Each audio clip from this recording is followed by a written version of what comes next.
You had to give it to him. Come on. He had a plan. Use this one to And it started to make sense to me in a Tyler sort of way. Tyler stay? Does Tyler exit with Jack or? Is No. He's appalled by Jack. Okay. Got it. Good. Looks good. Keep going. With a gun barrel between your teeth, you speak only in vowels. Show me the pipe. Nothing there. Cool. Okay. They're gonna put all those grooves, groove it all the way. And they can do that? They can do that. So we only have 5 minutes. Go. No talking. 5 minutes.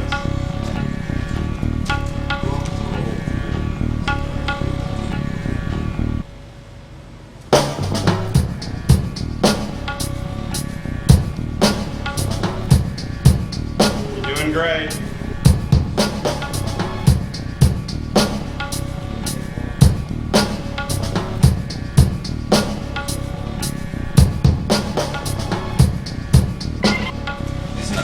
No.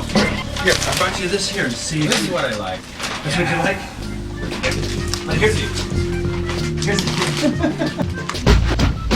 This is our backpacks with the rope. Well, we need 150 feet per bag. Then he gets them off the porch with any of these brooms. Are you still here? You fucking weasel. Don't you look at me! We've hit me, we've hit Bryce. Get the fuck off my porch. It's a nothing deal except for this one here. The only one you have to get out here. I'm not done. I'm gonna go inside and I'm gonna get a fucking shovel. Hi, David. I'm running for you.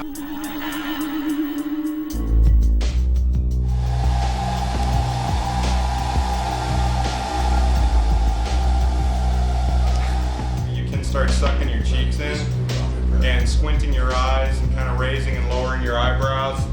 You hold the mold for us and then just let it drop off. Don't pull it off. We'll actually do a little pulling ourselves. And real slow turn out of the ears. That's it. Say a little love me next time. Let's do it again, please.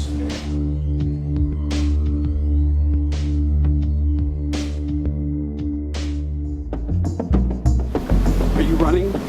Good, because I'm running, and I'm not going to run very long. They drill in the computer here, right? No fumbling around. You get the funnel fits right in there. Gas goes in, stop. Okay? Yeah, that's good. Remember those windows right here. Aquí tus trailers. Visita mi canal.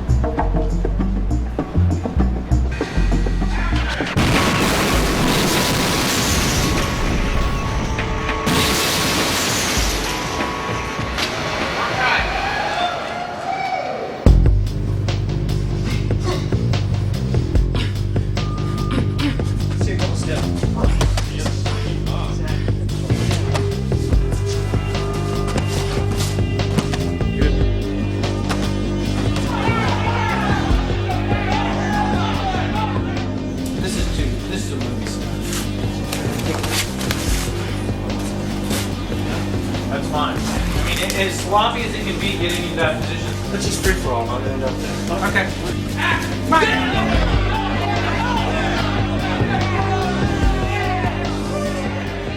Fight shirts. No, it's the suit. I know, the suit should. Won't fit in the makeup chair, except then you have to put the tight t-shirts over your face.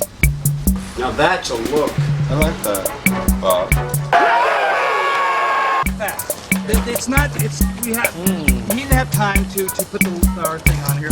Let's have your thing. You're gonna be able to do it in a trip.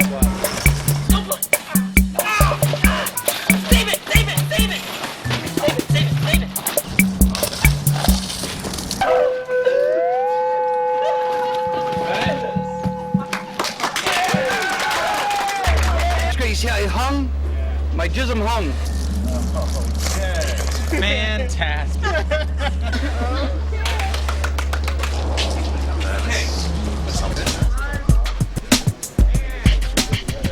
Roll camera and action. Yeah. 1, 2, 3, drop.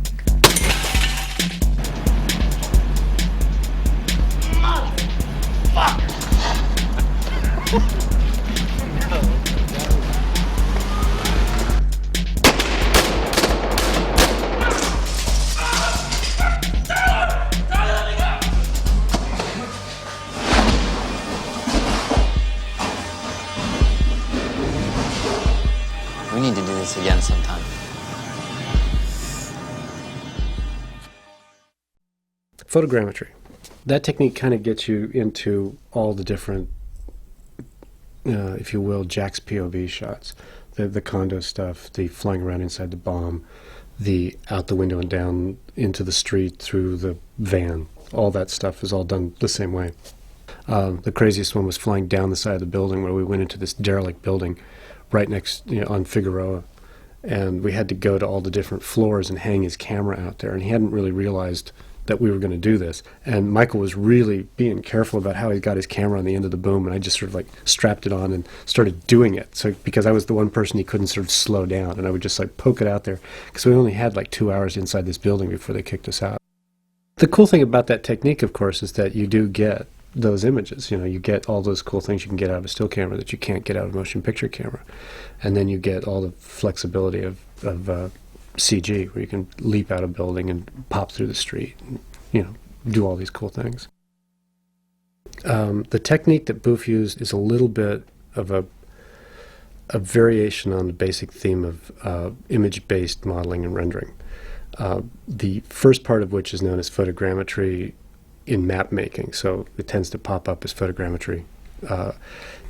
What Boof has come up with is how to get photoreal without having to come up with the world's most perfect shaders. They take these texture maps from an image, so it's an image-based modeling. From image-based modeling, they then do image-based rendering, which is taking the image and saying, this pixel seen from all these different pictures is this color. So we use that all over the place for things that were like not necessarily good ideas to do in CG most of the time. Like the whole sequence flying through the Jack's condo is entirely CG from ground up.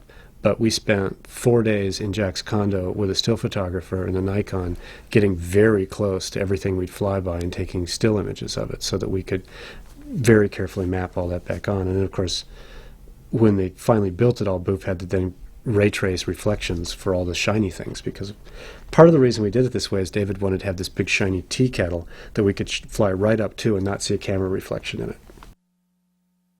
The Galaxy of Trash. That shot was one of those things that happened on set. One day David said, I've got this great idea. We did this trash shot. It's really boring. I want to do this thing where we pull out of the trash. I don't want to just be pushing in on it. I want to pull out of it. So Chicho and Christoph from Boof, they did a previs. They showed it to David like on a Sunday before the shoot. And he said, sure, let's do it. So art department went out and built a trash can where all the trash could be taken apart so we could photograph it from all the angles inside, even though we could never get a camera inside. And then when they finally got it back to Boof and they modeled it all and they're doing the usual image-based rendering technique to it, it was just everything in there was shiny. Everything needed to be ray-traced reflections. And so they decided to do something really rash, and they decided to make it a full radiosity rendering.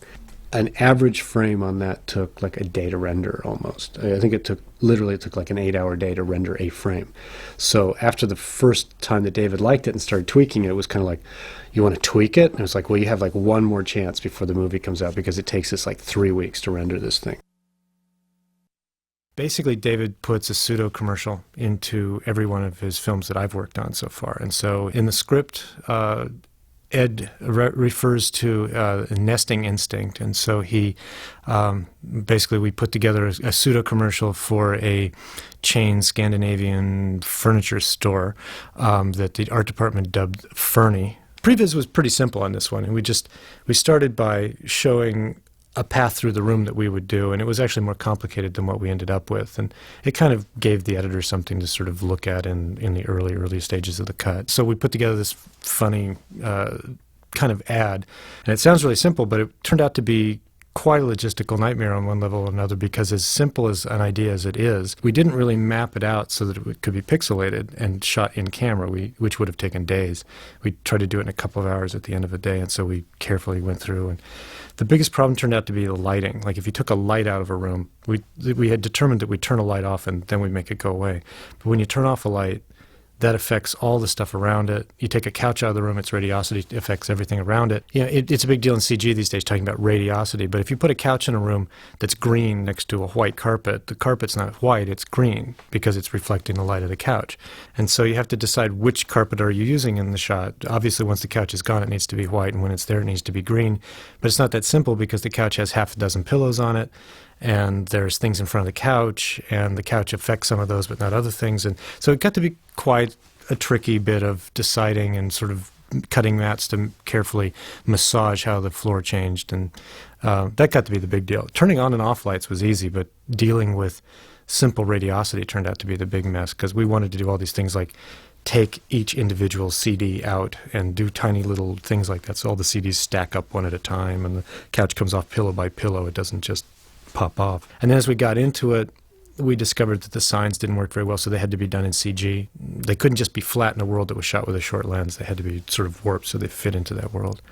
And then eventually it was like, well, you know, if we hung on to this just a little bit longer, maybe Ed could walk behind some of it. So we ended up working that out. So instead of him just walking in front of all of it, he kind of walks through them. And it was kind of fun in the end. We had fun shooting it. And action.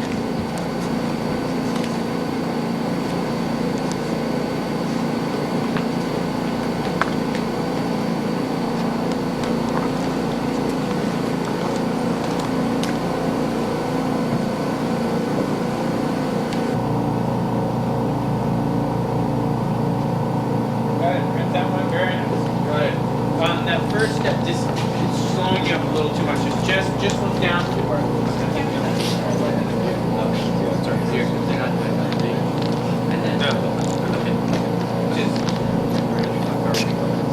And also we're gonna have, we'll hear Christina echoing.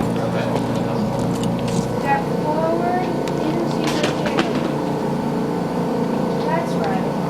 You're going deeper into your cave. And you're going to find your power. Got it. Very nice. Where's that? And a little bit faster. Okay, here we go. Action. Keep this going and step forward to the back door of the room. Where does it lead? To your cave. Now step forward into your cave. That's right. You're going deeper into your cave. And you're going to find your power animal. Okay, cut. Where's that? The penguin was number 2 of all the shots we awarded because we knew we needed really good character animators. And basically, outside of Disney, there's Blue Sky. I'd never worked with them before, and they have this incredible renderer that makes their stuff look really photoreal on top of being good character animators. So it was a pretty easy fit. But it was funny because we started out with David saying, okay, this has to be totally photoreal, has to do this, that, the other thing. We surveyed it. The penguin really walked on the ground. They built the penguin just like a real penguin inside, and they got the little pin feathers working. Everything was beautiful, and it matched penguin footage we gave them. So this was like this king penguin, and he walked a certain way and did all this stuff. And once it finally got to that stage and we started showing it to David, David started saying, well, that's great, but, you know, you should look at that sequence of Mary Poppins. And all of a sudden it was like off to La La Land. So it looks like the most incredible animatronic you've ever seen. No one will ever believe it's real, but on some level you believe it's there, but you don't believe it's a real penguin. So anyway, one thing about the ice cave is they didn't really know how big the penguin would be. So by the time you put Edward and the penguin together, you realize that he was like way up at the top of the frame with no headroom, and the penguin was walking on the frame line at the bottom. So they basically, Blue Sky just cut it and like raised the floor in there so that it sort of cuts him off at the shins instead of at the ankle. And I remember they sent us the schedule and showed how they could be done like right after we finished production. It was like, no, sorry. No, this is going to be like a year of post almost, so you have to wait a bit. But they did all sorts of cool little things, but it's basically 2 little penguin shots and lots of adding breath. At the time they were a sister company to VIFX, they had all this breath left over from Titanic. So they recycled Leo DiCaprio's breath that come out of Ed's mouth, and there you go. The gunshot's sort of a long, sad story of a makeup effect that wasn't meant to happen, despite heroic efforts on the part of Rob Bottin and his guys. Basically abandoned our original idea of trying to synchronize Photosonics cameras because there's too many flaky parts to that chain, and in the long run we had to give it up. But while we were giving that up, Rob was giving the college try to the head. Basic idea was there from the beginning, and it was always to point synchronized high-speed cameras at a dummy and blow it up, and then synchronized high-speed cameras at Ed and not blow him up. In the end, we kind of blew him up, and we didn't. I mean, we got some interesting and often funny results, but we never really got what David was looking for. So in the long run, we pulled out of that one at sort of the last minute. We got a 5-camera rig from Panavision. Now, actually, we made the rig for the Photosonics, but we ended up putting Panavisions on it. And we set it up and we pointed it at Edward. And we put him on the stage, kind of where he would be properly lit. We put dots all over his face to act as markers so that the CG guys could figure out that part of his cheek was that part of his cheek regardless of where his face was contorted at the moment. Rob took an air nozzle and pointed it at his mouth, and he opened it about enough for the gun to be there, and Rob put 180 pounds PSI down his throat real fast, which I think started out being 110 PSI, but through this sort of one-upmanship with David, it got higher and higher until it was like about to split his cheeks. All right, ready? 90 pounds. 90.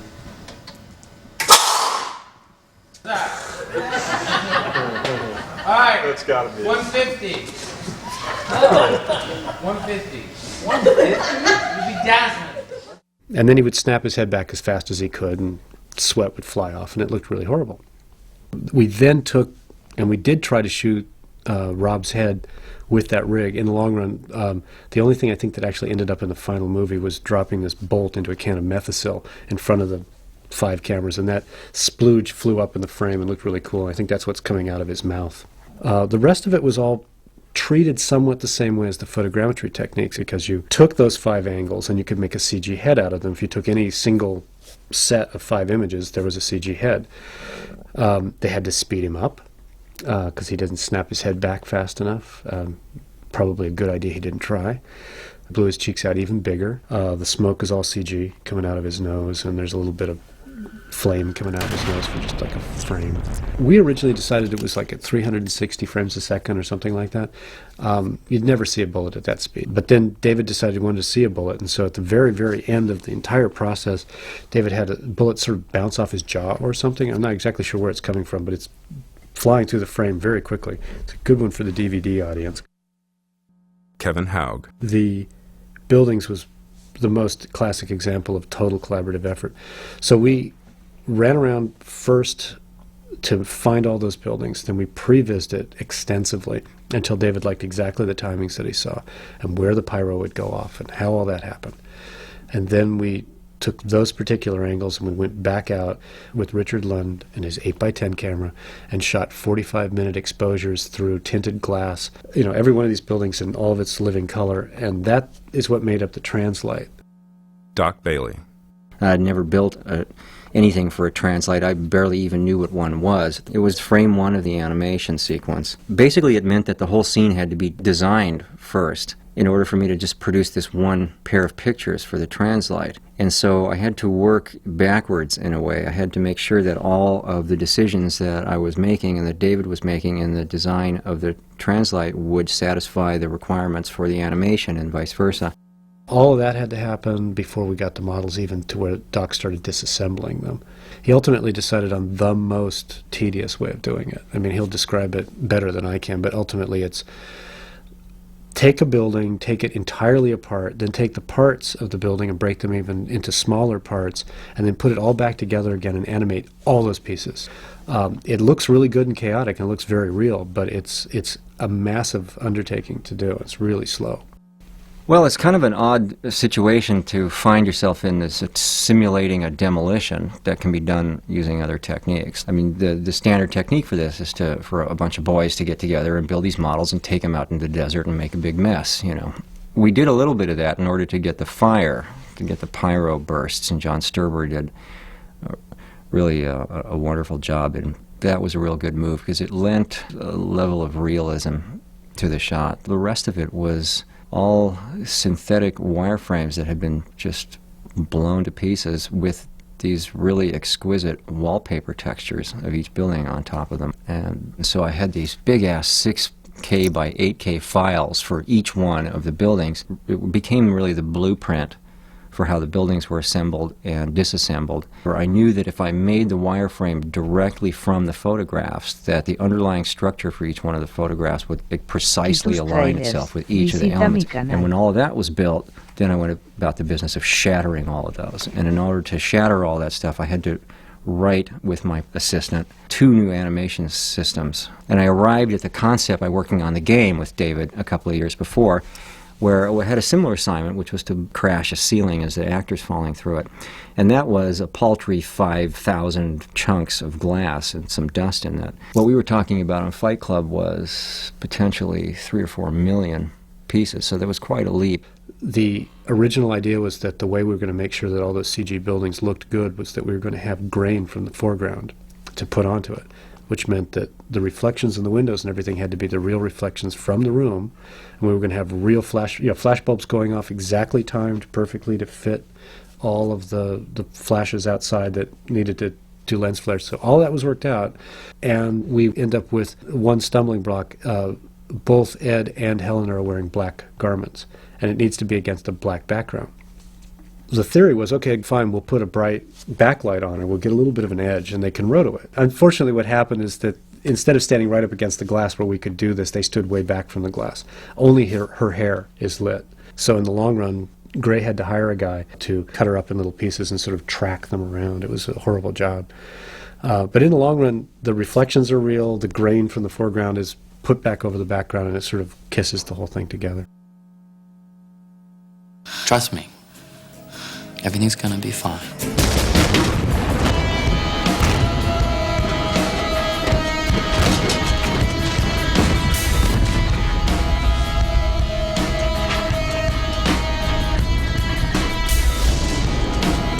You met me at a very strange time in my life.